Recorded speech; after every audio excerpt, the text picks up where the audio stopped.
Selamat pagi semuanya. Apakah suara saya jelas, teman-teman? Jelas, Kak. Oke. Ya, saudara, hari ini topik kita akan membahas tentang bagaimana kita bertumbuh dewasa dalam rumah Tuhan. Nah, saudara, kita perlu bertanya berapa tahun kita sudah menjadi orang Kristen. Pertanyaannya, apakah kita bertumbuh? Nah, banyak orang, saudara, kalau diukur dari umurnya, saudara, mungkin dia sudah seharusnya bertumbuh, tapi banyak sekali orang Kristen yang stagnasi, tidak bertumbuh. Nah, sama seperti jemaat orang Ibrani. Kita mau lihat ayat-ayatnya, saudara, di dalam Ibrani pasal yang ke-5, mari kita lihat berikutnya, PowerPoint-nya. Ayat yang ke-12 sampai dengan ayat yang ke-13. Kita melihat Ibrani pasal 5. Sebab sekalipun kamu ditinjau dari sudut waktu, sudah seharusnya menjadi pengajar. Kamu masih perlu lagi diajarkan asas-asas pokok dari penyataan Allah. Dan kamu masih memerlukan susu, bukan makanan keras.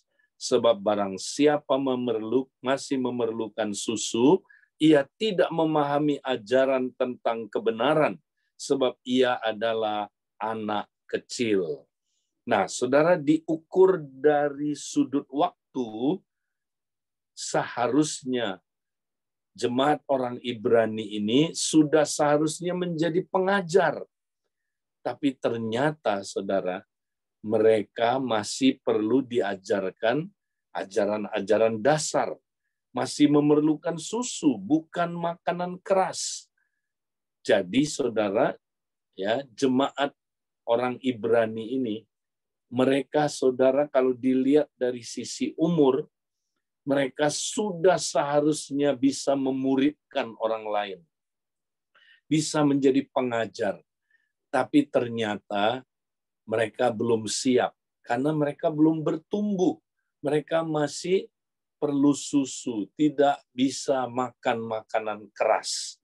Saudara-saudara, jadi jemaat orang Ibrani ini stagnasi secara rohani.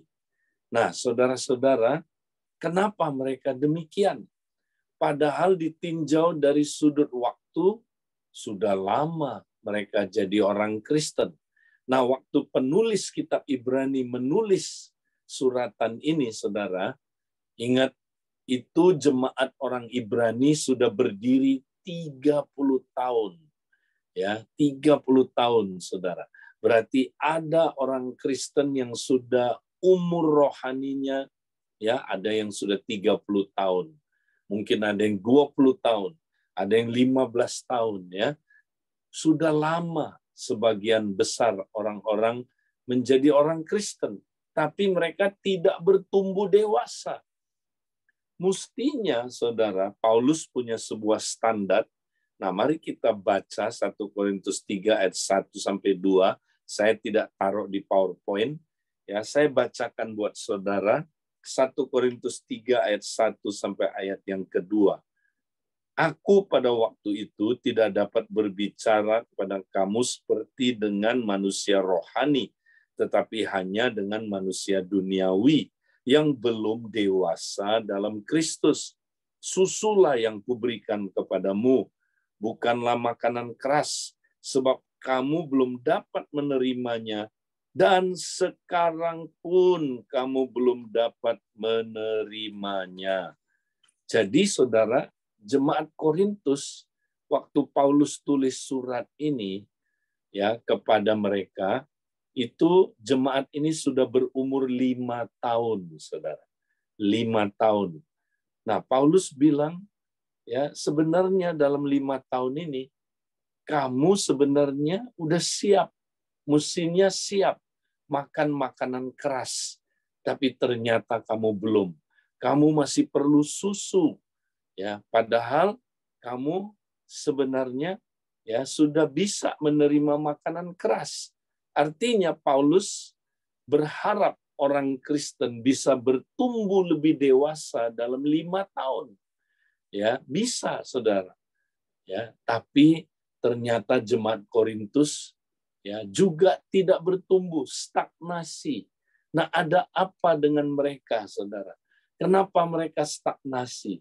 Kenapa jemaat Ibrani juga stagnasi? Nah, hari ini kita mau lihat, saudara. Ya, bukan hanya jemaat orang Ibrani ini stagnasi, tapi sebagian mereka, saudara, ingin kembali ke kepercayaan yang lama, kembali kepada Judaisme. Ya, saudara, mereka mau kembali kepada perjanjian lama. Ya, mereka tidak, saudaraku, bertumbuh, bahkan sebagian itu mau murtad, saudara. Nah, jadi makanya penulis kitab Ibrani menuliskan kepada mereka, ya, dan menunjukkan kepada mereka hal-hal yang tidak benar dalam diri mereka, saudara. Nah, karena itu hari ini kita mau lihat, saudara, hal-hal apa yang perlu kita miliki, saudara, supaya kita tidak murtad, melainkan bertumbuh menuju kedewasaan.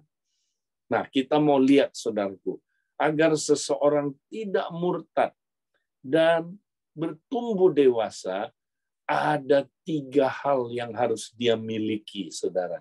Yang hari ini akan kita bahas. 3 hal ini. Mari kita lihat. Yang pertama, mereka perlu apa, saudara?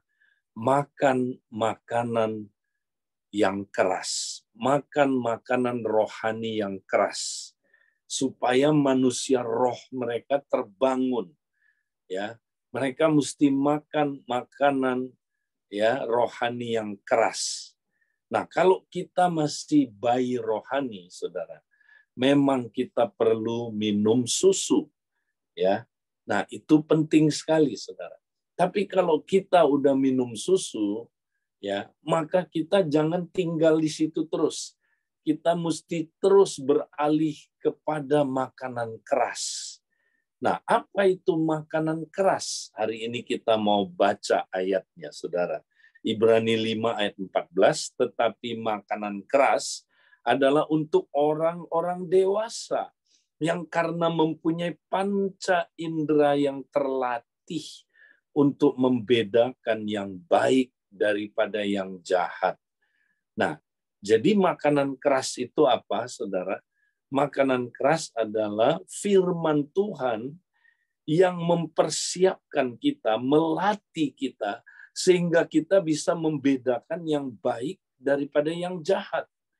Ya, nah ini penting, saudara. Jadi makanan keras melatih kita untuk membedakan yang baik daripada yang jahat. Kenapa kita perlu membedakan yang baik daripada yang jahat? Karena ya kalau kita mau bertumbuh, saudara, dari bayi menuju ya dari anak-anak ya Kristen anak menuju Kristen orang muda, kita akan menghadapi musuh kita yang disebut yang jahat. Ya, yang jahat, saudara. Jadi waktu kita bayi rohani anak-anak, Tuhan belum beri kita kesempatan menghadapi musuh kita karena kita belum siap. Ya, maka Dia melindungi kita, saudara. Ya, karena kita belum siap ya menghadapi yang jahat ini. Ya, tapi saudara, kalau kita udah mulai bertumbuh jadi Kristen orang muda, nah kita dibiarkan Tuhan menghadapi musuh kita ini. Yang disebut ini dia, yang jahat. Ya, saudara, jadi kita harus bisa membedakan yang baik dan yang jahat. Kalau enggak, kita enggak tahu siapa musuh kita dan kita bisa dikalahkan oleh musuh kita. Nah, saudara, orang muda nanti saudara baca dalam 1 Yohanes pasal yang kedua, ayat yang ke-14, ya, dikatakan begini, saudara. Hai orang muda, aku menuliskan kepada kamu, ya, karena kamu kuat dan firman Allah berdiam di dalam kamu dan kamu telah mengalahkan yang jahat. Nah, orang muda musuhnya adalah yang jahat, saudara. Nah, siapa musuhnya Kristen orang muda, saudara? Yang jahat. Nah, yang jahat ini ada 3, saudara. Musuh kita ada 3. Kristen orang muda mempunyai musuh, 2 di luar kita, 1 di dalam kita. Nah, kita lihat yang di luar kita dulu. Ya, siapa musuh kita? Yang pertama, dunia ini. Dunia ini adalah musuh kita. Nah, dunia itu apa, saudara? Bukan kebendaan yang ada di sekeliling kita, bukan. Dunia adalah sebuah sistem yang menentang akan Allah.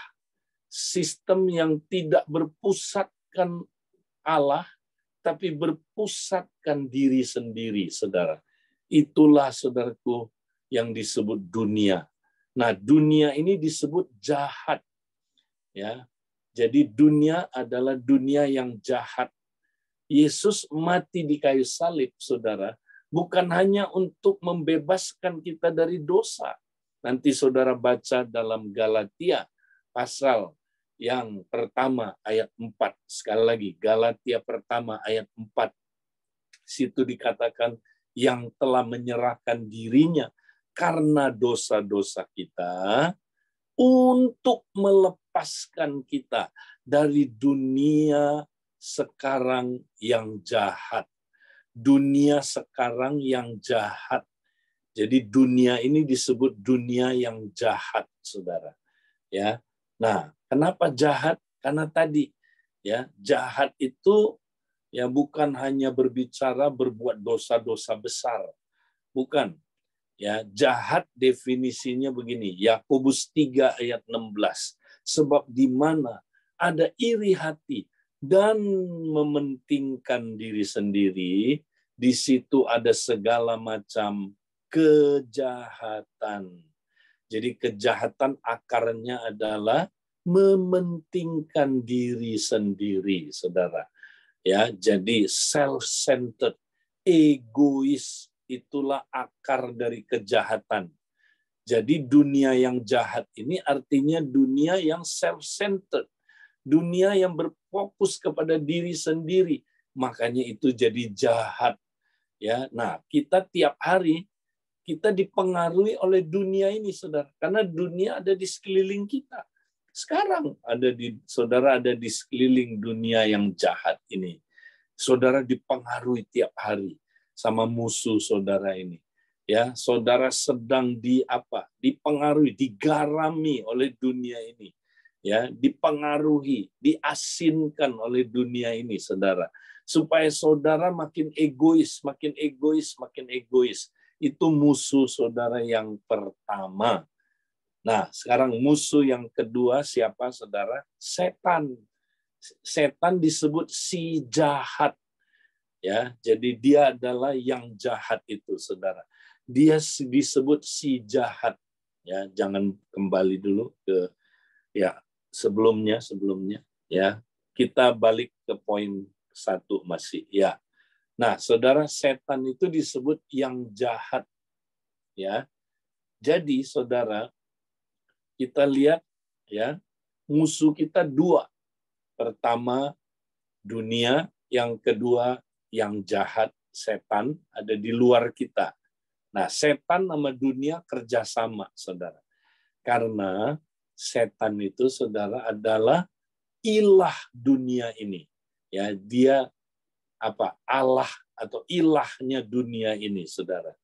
Jadi dia makanya dengan dunia bekerja sama, menghancurkan kita dari luar. Nah, ini, saudara. Ini musuh kita. 2 musuh kita di luar. Nah, 1 musuh kita di dalam, musuh dalam selimut. Ini adalah hawa nafsu kita, kedagingan kita, keinginan daging kita. Itu juga jahat. Ya, jadi 3-tiganya jahat, saudara. Dunia itu jahat, setan itu jahat, dan keinginan daging atau hawa nafsu kita jahat. Nah, 3 hal ini, saudara, adalah musuhnya Kristen orang muda. Nah, Kristen orang muda harus bisa mengalahkan yang jahat ini, saudara. Nah, bagaimana mengalahkan yang jahat? ya kita harus makan makanan keras. Karena makanan keras melatih panca indera kita, sehingga kita bisa membedakan yang baik daripada yang jahat. Nah, kalau Kristen bayi, dia nggak bisa membedakan yang baik dan yang tidak baik. Pernah lihat bayi, saudara? Bayi kalau jalan, saudara, atau dia sebelum jalan, ya dia merangkak, apa aja yang dipegangnya dimasukin ke mulutnya. Kenapa, saudara? Dia nggak bisa bedain ini baik atau tidak baik. Tapi ketika kita jadi Kristen orang muda, Tuhan mulai latih kita bisa membedakan yang baik dan yang jahat, supaya kita bisa mengalahkan yang jahat dan melakukan yang baik. Ya, nah ini dia, saudara. Jadi makanan keras melatih kita untuk kita bisa membedakan yang baik dan yang jahat. Nah, saudara, jadi makanan keras itu apa? Nah, sekali lagi, saudara, kita sering berpikir makanan keras adalah firman Tuhan yang rumit-rumit, teologi yang rumit-rumit, yang sulit dimengerti. Wah, itu makanan keras, Pak Edi. Ya, itu makanan keras. Ya, itu firmannya hari Minggu saya dengerin, saya nggak ngerti-ngerti loh. Itu berarti makanan keras itu. Ya, bukan, saudara. Bukan kalau yang sulit dimengerti itu baru makanan keras, bukan. Sekali lagi, apa itu makanan keras? Ya, adalah firman yang melatih kita. Ya, jadi kita dilatih oleh firman itu, saudara. Nah, kata terlatih itu di dalam, saudaraku, bahasa aslinya adalah berkaitan dengan kata gumnazo. Ya, gumnazo. Ya, melatih. Gumnazo, saudara. Nah, gumnazo dari sini keluar kata gymnasium. Ya, jadi seperti orang masuk gym, ya, melatih dirinya, saudara. Itulah makanan keras. Jadi makan keras adalah firman Tuhan yang setelah kita ngerti, kita praktekkan berulang-ulang seperti orang latihan, saudara. Ya, kalau orang zaman dulu latihan mau ikut jadi atletik, dia harus latihan dulu di gymnasium, saudara. Ya, di tempat latihan. Di situ apa yang dia tahu dia praktekkan. Ulang-ulang prakteknya, saudara. Ya, misalnya ya dia mau praktek lari, dia harus, saudaraku, ya praktekkan terus, ya konsisten sampai dia bisa apa, saudara, makin baik, makin baik. Ya, dia praktek tinju misalnya, saudara. Zaman itu ada tinju, pancrase, itu tinju lawan apa, saudara? Tinju kombinasi dengan gulat, namanya pancrase. Ya, itu yang Paulus gunakan ilustrasinya, saudara. Ya, orang di gymnasium latihannya apa, saudara? Ya, dia menghadapi lawan tandingnya. Harus ada lawan tanding, saudara. Sparring partner. Baru dia bisa apa, saudara? Dia baru bisa menguasai ilmu bela diri itu. Ya, kalau sekarang namanya dojo, ya. Kalau orang Jepang bilangnya dojo, tempat latihan. Ya, kalau zaman dulu namanya gymnasium. Ya, jadi saudara, makanan keras itu apa? Nah, sekali lagi ya, saya urain. Makanan keras adalah firman Tuhan yang setelah kita mengerti, ya, bukan soal sulit atau mudah dimengerti, tapi setelah kita mengerti, kita mempraktekkannya berulang-ulang, ya, di gymnasium. Ya, di tempat latihan. Nah, tempat latihannya buat orang Kristen, saudara, bukanlah tempat secara fisik. Setiap kita diberikan sebuah gymnasium, saudara. Tempat latihan, di mana dalam kehidupan sehari-hari, yaitu ketika kita menghadapi pencobaan dan ujian. Nah, ini dia. Ya, ini dia yang banyak orang Kristen nggak ngerti. Jadi firman yang kita udah ngerti, saudara, langsung ya kita praktekkan dalam menghadapi apa? Ujian dan apa, saudara? Cobaan. Ya, kita menghadapinya, saudara. Itulah cara kita, saudara, ya, praktek firman. Ya, itulah makanan keras. Kita diuji dan dicobai, saudara. Lewat apa? Kehidupan yang nyata. Itulah makanan keras. Ya. Jadi sama kayak misalnya gini, saudara. Orang mau belajar ilmu bela diri, misalnya tinju. Ya, zaman dulu aja Paulus suka pakai ilustrasi ini. Tinju. Bagaimana caranya kita menguasai ilmu bela diri tinju? Pertama belajar teorinya dulu, saudara. Bagaimana memukul ke depan supaya tidak memukul angin. Ya, Paulus bilang tinjuku bukan ya seperti orang memalu angin. Ya. Jadi aku perlu belajar meninju diriku ya sampai biru-biru. Wow, itu belajar dulu teorinya, saudara. Nah, setelah belajar, ngapain, saudara? Praktek. Nah, prakteknya gimana, saudara? Nah, menghadapi apa, saudara? Lawan tanding. Mesti ada lawan tandingnya, saudara. Ya, kalau tidak ada lawan tandingnya, itu teori doang. Sama seperti kita ngerti firman. Ya, setelah ngerti, Tuhan bilang bagus, sekarang masuk gym. Ya, kamu diberikan sebuah gym, dojo. Ya, caranya gimana? Latihan. Nah, latihannya gimana? Menghadapi tantangan. Siapa? Menghadapi pencobaan dan ujian. Ya, Yakobus 1 bilang berbahagialah orang yang dicobai dalam berbagai-bagai pencobaan. Ya, berbahagialah orang yang apa, saudara, ya menghadapi banyak ya pencobaan. Karena ujian imanmu akan menghasilkan ketekunan. Nah, ini dia. Ketekunan, praktek berulang-ulang, saudara. Nah, ketekunan itu menghasilkan apa, saudara?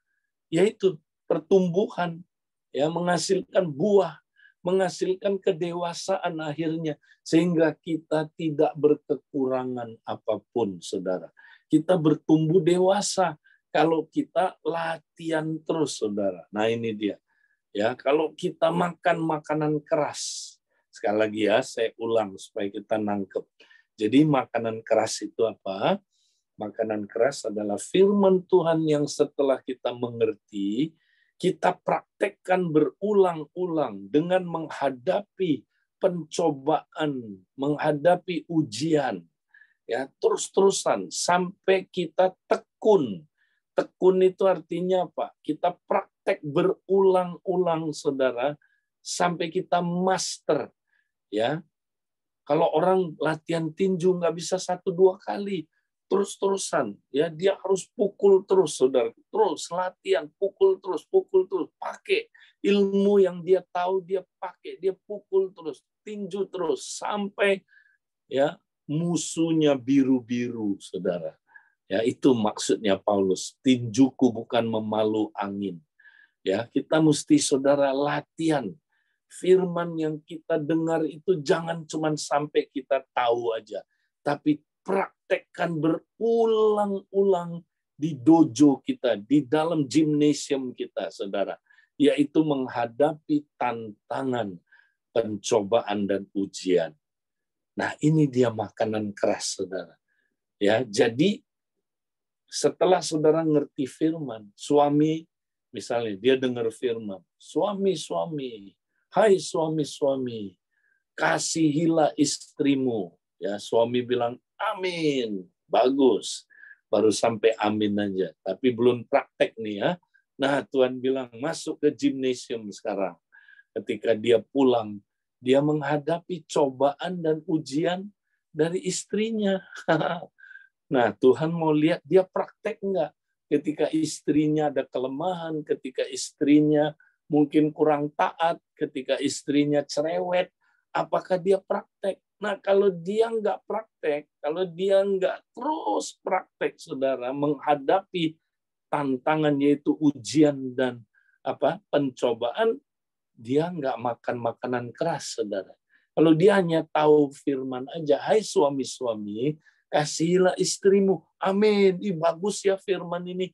Kalau cuma sampai tahu, itu belum makanan keras. Ya, tapi kalau udah tahu, dia praktek berulang-ulang, ya, menghadapi pencobaan dan ujian sampai dia tekun. Nah, perhatikan kata tekun ini, saudara. Tekun. Firman yang kita praktek berulang-ulang, tekun, saudara. Nah, itu firman tinggal dalam diri kita, saudara. Firman yang demikianlah menghasilkan buah. Ya, itulah yang orang muda sedang dilatih. Yesus bilang, ya, lewat firman-Nya, aku menulis kepada kamu, kata Yohanes, hai orang-orang muda, ya, kamu kuat. Ya, bagaimana orang Kristen muda bisa kuat? Karena firman Tuhan berdiam di dalam kamu. Bagaimana supaya firman Tuhan berdiam di dalam kita, saudara? Kita mesti praktek tekun, berulang-ulang praktek firman itu, saudara. Dalam menghadapi pencobaan, dalam menghadapi ujian. Kalau kita terus, ya, praktekkan terus, tekun, maka firman itu berdiam dalam kita. Dan kita akan apa, saudara? Bisa mengalahkan yang jahat. Makanya Kristen orang muda bisa mengalahkan yang jahat karena firman berdiam di dalam dia. Firman yang berdiam itu bukan hanya firman yang direnungkan, saudara, tapi firman yang dipraktekkan berulang-ulang. Nanti saudara baca dalam Yakobus 1, ya. Yakobus 1 bilang begini, saya bacakan aja, saudara. Tapi dikatakan begini, ya, Yakobus 1 ayat yang, ya, saudara, 23. Sebab jika seorang hanya mendengar firman saja dan tidak melakukannya, ia adalah seumpama seorang yang sedang mengamat-ngamati mukanya yang sebenarnya di depan cermin. Ayat 24. Baru saja ia memandang dirinya, ia sudah pergi dan segera lupa bagaimana rupanya. Ayat 25. Tetapi barang siapa meneliti hukum yang sempurna, yaitu hukum yang memerdekakan orang. Nah, saudara mau merdeka, ya, bagaimana caranya? Katanya, ia bertekun di dalamnya. Nah, apa definisi bertekun? Bukan hanya merenungkan, saudara. Tapi perhatikan, jadi bukan hanya mendengar untuk melupakannya, tapi sungguh-sungguh melakukannya. Ia akan berbahagia oleh perbuatannya, bukan oleh renungannya aja, tapi oleh perbuatannya. Ya, nah, saudara, jadi ketekunan itu artinya praktek firman terus-terusan dalam menghadapi pencobaan dan apa, saudara, ujian. Nah, inilah makanan keras. Jadi, saudara, kita perlu makan makanan keras. Ya, kalau kita makan makanan keras, saudara, kita pasti tumbuh, pasti, ya, luar biasa. Kita akan menghasilkan buah karena kita tinggal dalam firman, firman tinggal dalam kita, saudara. Kita jadi kuat dan dapat mengalahkan yang jahat. Itu yang pertama kita mesti miliki, makan makanan keras. Yang kedua, mari kita lihat. Ya, yang kedua, saudara, kita baca dalam Ibrani juga, Ibrani 3 ayat 12 sampai 14. Silakan PowerPoint-nya. Yang kedua, waspadalah hai saudara-saudara, supaya di antara kamu jangan terdapat seorang yang hatinya jahat dan yang tidak percaya oleh karena ia murtad dari Allah yang hidup. Tetapi nasihatilah seorang akan yang lain setiap hari, selama masih dapat dikatakan hari ini, supaya jangan ada di antara kamu yang menjadi tegar hatinya karena tipu daya dosa. Karena kita telah beroleh bagian dalam Kristus, asal saja kita teguh berpegang sampai kepada akhirnya, pada keyakinan iman kita yang semula. Nah, perhatikan, saudara. Ya, ini adalah firman yang penting sekali, saudara. Ya, Tuhan bilang, saudara, ya kita nggak boleh biarkan hati kita menjadi tegar oleh karena tipu daya dosa. Ya, jadi kalau kita jatuh dalam dosa, saudara, orang Kristen bisa jatuh dalam dosa, tapi jangan tinggal dalam dosa, cepat bangkit, saudara. Ya, karena kalau kita tinggal dalam dosa, dosa itu menipu kita, sehingga hati kita menjadi keras oleh tipu daya dosa itu. Nah, hatinya menjadi jahat. Yang tadi ini ayat 12. Ya, kalau udah menjadi jahat, saudara, nah itu maka kita dikalahkan oleh kejahatan itu. Ya, jadi kita jangan tinggal dalam dosa, saudara. Jangan mau tipu daya dosa menipu kita, mengeraskan hati kita.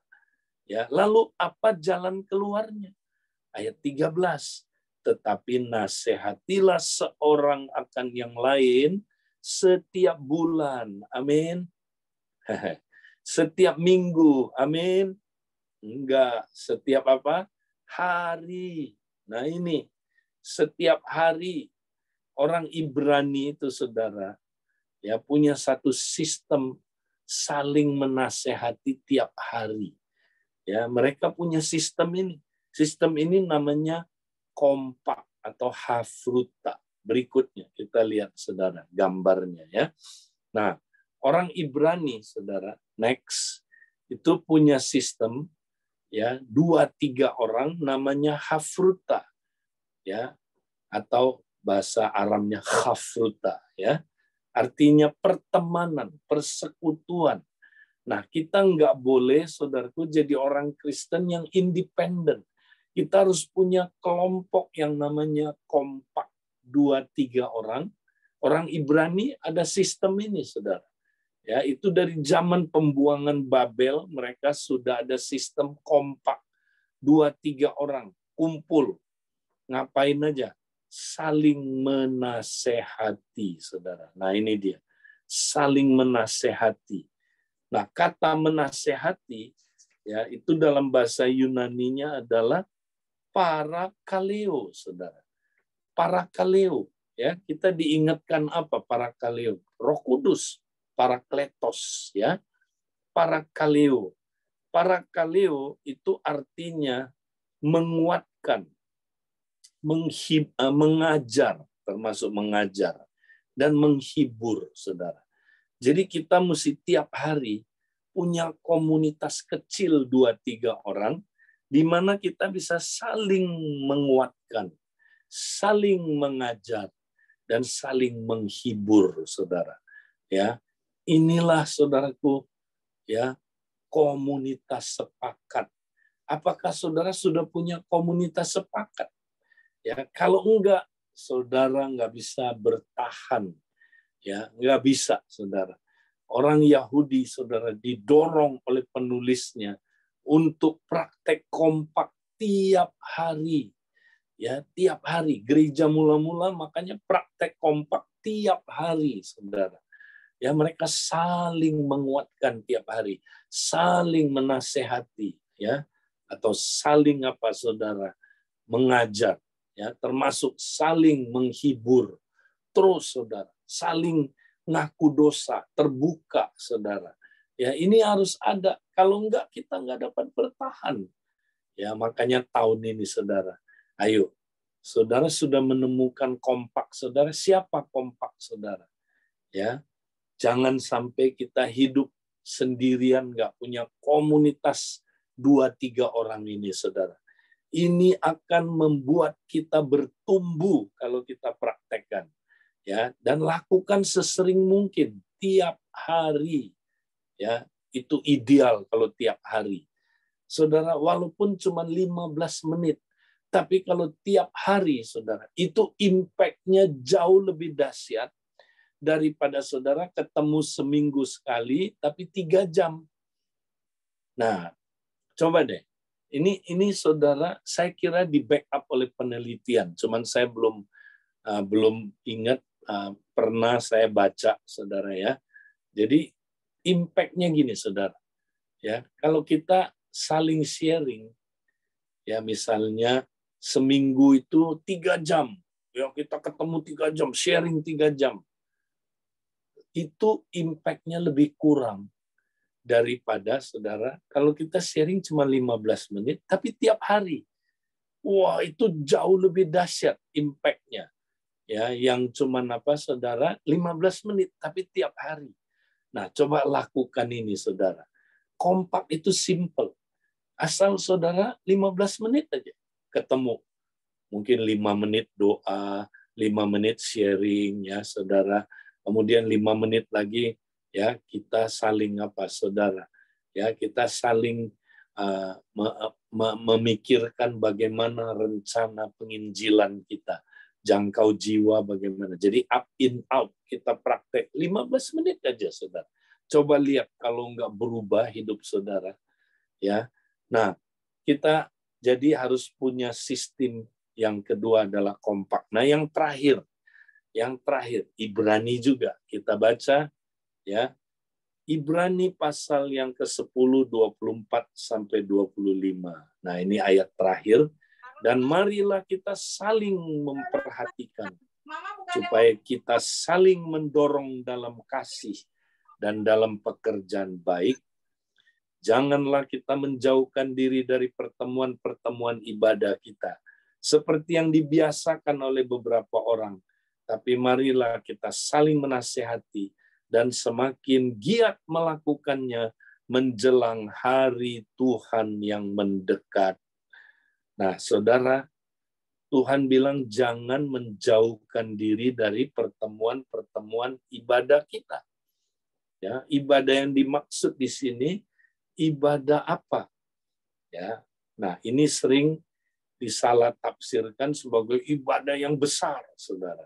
Ya, 3.000 orang, 1.000 orang, atau 500 orang. Tapi kalau saudara lihat konteksnya, ada 3 kata minimal, kata saling. Saling memperhatikan, saling mendorong dalam kasih, dan saling menasehati. Jadi ini tidak mungkin pertemuan besar sekali. Ya, 1.000 orang, bagaimana bisa saling memperhatikan? Kalau saling memperhatikan kan harus kecil baru bisa, ya kan? Saling mendorong dalam kasih, saling loh ya. Kamu mendorong saya mendorong kamu. Ya, saling menasehati, saya menasehati kamu, kamu menasehati saya. Nah, untuk saling menasehati kita harus terbuka kan, harus sharing. Mana bisa kita saling menasehati kalau kita nggak terbuka? Ya, nah mana mungkin kita terbuka kalau di depan ribuan orang? Ya, nah ini saudara jadi yang disebut ibadah di sini adalah ibadah yang di rumah-rumah itu. Karena gereja orang Ibrani yang nggak punya gedung, saudara. Ya, mereka waktu itu diusir. Ya, bahkan mau ke bait Allah pun udah nggak boleh, saudara. Ya, mereka diusir dari Kisah 8 dianiaya, tersebar ke seluruh dunia, nggak punya gedung gereja. Jadi mereka di mana saudaraku bertemunya? Di rumah-rumah. Jadi pertemuan yang dimaksud ini adalah pertemuan di rumah-rumah. Inilah unit dasarnya gereja. Ini adalah komunitas terpenting yang kita nggak boleh tinggalkan, saudara. Kita harus ya saling membangun terus di dalam komunitas ini, ya. Nah, tapi orang Kristen nggak, ya, apalagi zaman sekarang ini nggak. Mereka cukup ibadah raya aja. Ibadah raya nggak salah hari Minggu, ya, puji Tuhan untuk ibadah raya. Tapi nggak cukup, ya. Kalau saudara nggak pernah ada ibadah saling, saudara nggak mungkin bisa bertumbuh, ya, karena saudara kita sedang, ya saudara, menghadapi tantangan yang berat di zaman akhir ini, saudara. Ya, Yesus tidak lama lagi akan datang. Makanya kita didorong semakin giat melakukannya menjelang hari Tuhan yang mendekat. Jadi makin Yesus mau datang, makin harus sering ketemu di komsel, saudara. Ini dia. Ini komsel. Ini lagi ngomong soal komsel. Jadi kita mesti makin setia ikut komsel. Nah, saya dorong jangan bikin komsel yang online saja, saudara. Ya, kalau mau kombinasi boleh, tapi harus on-site. Ya, jangan online aja, saudara. Ya, kalau online itu nggak cukup, nggak bisa bersekutu, kita nggak bisa praktek sepenuhnya. Ya, komunitas itu. Mari kita semakin giat melakukannya, karena Yesus mau datang segera, saudara. Nah, tantangannya pada zaman akhir ini, tidak mungkin kita kuat kalau kita sendirian, saudara. Mari kita lihat ilustrasi yang terakhir ini. Next. Nah, saudara tahu ini pohon apa, saudara? Nah, beberapa waktu yang lalu saya pergi ke salah satu tanah yang sangat kering, ya, di Labuan Bajo, saudara. Nah, ini kering sekali tanahnya. Ini pulau yang ya warnanya coklat, saudaraku, kering sekali. Ya, tapi ada sejenis bambu yang bisa tumbuh, saudara. Namanya bambu berduri. Ya, bambu berduri, saudara. Ini satu-satunya bambu yang ada durinya. Ya, hanya bambu ini yang bertumbuh, saudaraku. Tapi aneh, bambu ini, saudara, tidak bisa tumbuh sendirian. Kalau dia sendirian, mati dia kekeringan. Tapi kalau dia sama-sama dalam komunitas seperti pohon bambu ini, saudara, maka dia akan bertumbuh subur. Kenapa, saudara? Ya, karena kalau bersama-sama, akarnya itu akan menyimpan air, saudara. Ya, dia mengandung air yang banyak. Ya, coba lihat sebelah kanan gambar ini. Nah, akar pohon bambu berduri itu seperti ini, saudara.